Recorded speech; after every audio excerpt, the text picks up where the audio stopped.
Y en eso recibí mi primer curso de Derecho Internacional de los Derechos Humanos y dije, Sí. wow, qué lindo. De aquí soy, dijo. De aquí soy, esto es. Entonces, en mi universidad, bueno, en varias universidades ya, hay unas competencias de simulación de casos, Ujú. de debates en materia de derechos humanos ante la Corte Interamericana de Derechos Humanos.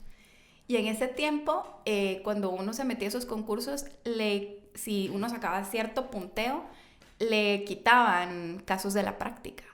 Y yo que odiaba estar procurando mis casos, dije, ok, Voy a debatir acá, todo. acá me meto. Y me metí a la de Derecho Internacional de los Derechos Humanos y me enamoré. O sea, me encantó. Es que yo no le puedo explicar, yo no podía dejar de leer, Sí, yo pues, no podía... como que encontró propósito Encontré. de toda la teoría en la práctica. Así es. Cabal. Me entró como un hambre por hacer eso. Y pues tuve suerte, porque sé que lo que yo he tenido es mucha suerte, de poderme dedicar a eso. O sea, cuando me di cuenta a mis 23 años, yo estaba trabajando en este bufete siendo parte de un equipo que litigó un caso ante la Corte Interamericana de Derechos Humanos. Madre. Lo que yo estaba haciendo en juego académico lo terminé haciendo en la vida real.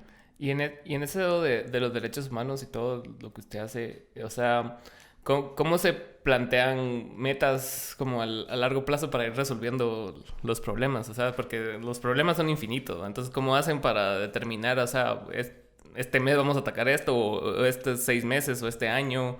¿Y cómo es eso de andar designando qué cosas ir resolviendo o qué cosas ir trabajando? Pues es complicado, digamos, ¿verdad? Y depende de en donde uno trabaje, porque, por ejemplo, en un bufete donde se litigan casos, pues la prioridad son los casos de los clientes. Más reactivo. Es más, así es. Okay. Es más reactivo y digamos que el bufete donde yo trabajé es un bufete en donde se trabaja pro bono por los clientes quienes llevan sus casos de graves violaciones a derechos humanos. Okay. Y el abogado con el que yo trabajé, que es una persona que yo admiro muchísimo, tiene un compromiso tal con las víctimas que nunca lo vi yo hasta todo el tiempo que yo trabajé ahí, negarse a recibir un caso. Entonces, por ejemplo, en ese ámbito es un poco más complicado poder elegir, digamos. Pero luego también tuve la experiencia en la Procuraduría de Derechos Humanos, trabajé ahí. Y ahí es apagar fuegos, básicamente.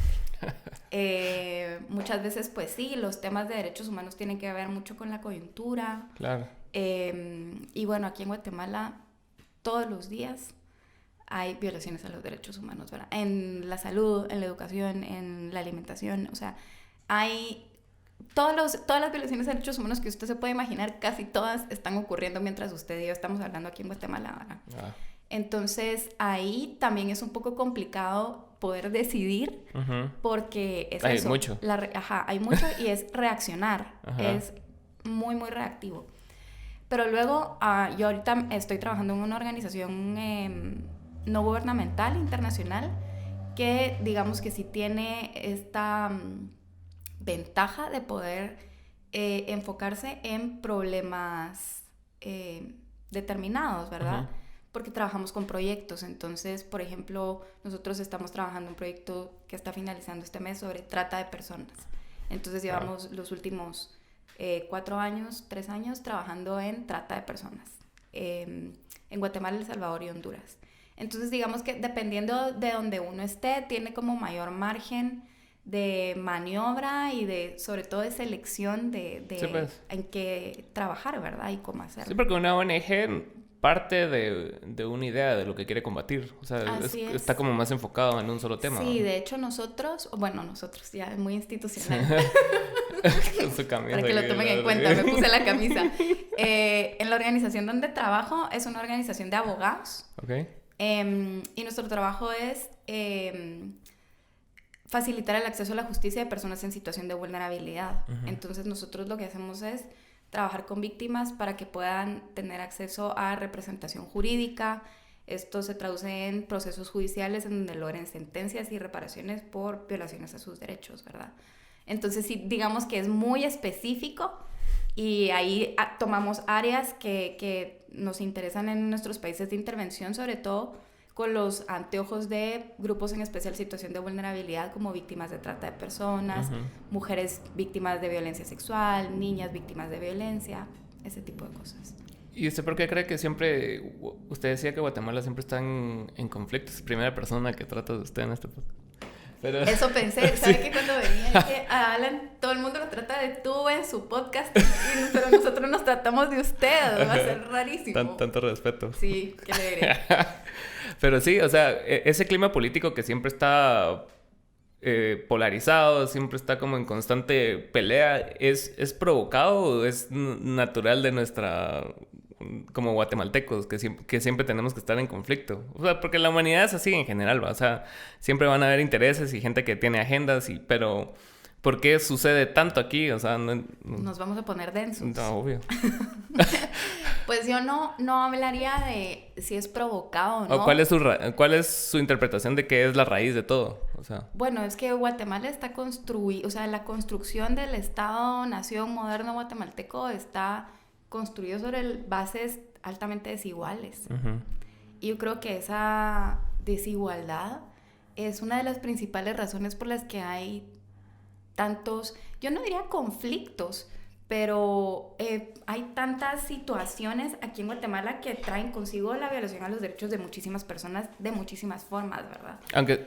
Y muchas veces hasta sin querer, digamos. O sea, usted nace con un set de privilegios y usted solo se va con ese set de privilegios y no se cuestiona, como que eso. Sí, el asunto también es eso, ¿verdad? ¿Qué hacemos con nuestros privilegios? O sea, ¿cómo tomamos conciencia de ellos? ¿Qué hacemos con ellos?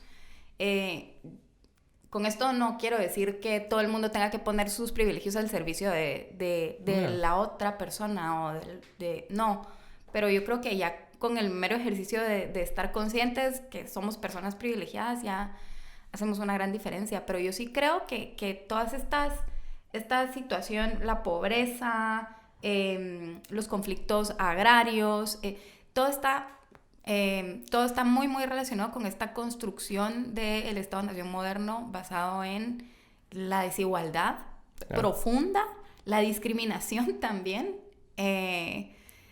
la exclusión de muchas personas, o sea, personas que tienen mucho a costa de personas que tienen muy poco. Claro. Y eso pues siempre va a crear tensiones, ¿verdad? Es imposible pensar en la inexistencia de tensiones cuando hay personas que tienen nada.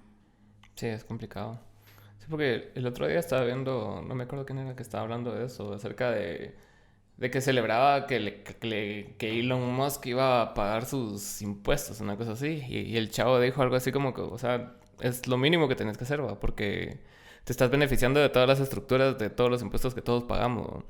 Y tampoco se trata de que los ricos donen el 50% de sus ganancias, porque no es así, pero con que paguen lo mínimo que le corresponde de impuestos.